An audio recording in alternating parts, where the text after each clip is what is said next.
Personne ne remarque ce fourgon. Et pourtant, je vis dedans. À première vue, c'est juste un utilitaire classique. Mais en réalité, tout est pensé pour rester discret. Parce que sur un spot, le moindre détail peut te griller. Un objet dehors, un store-ban, un sticker, et tout de suite, on sait qui tu es. Moi, mon objectif, c'est rester inaperçu. Et pour ça, il y a une règle essentielle. La discrétion. La discrétion, quand je suis garé, je pose pas de problème, je déballe pas les affaires et tout dehors.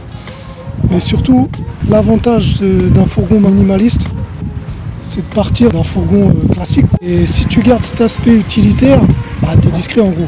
Donc, en partant sur une base utilitaire, autant garder cette base-là. Et même jouer la carte encore plus loin.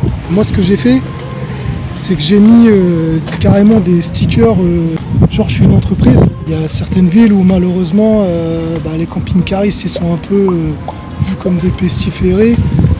Et pour le coup ils préfèrent que tu sois le gentil artisan qui va réparer leurs problèmes plutôt que le méchant camping-cariste qui va vidanger ses eaux noires sur le parking quoi.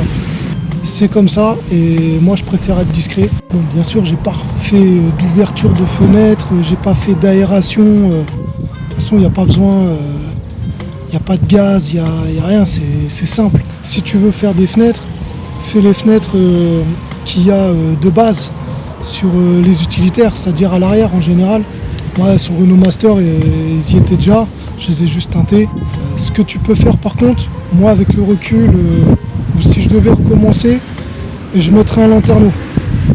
Un lanterneau au-dessus, ça se voit pas et ça te fait un bon flux de lumière et une bonne aération aussi pour l'été avec une moustiquaire et tout, c'est cool.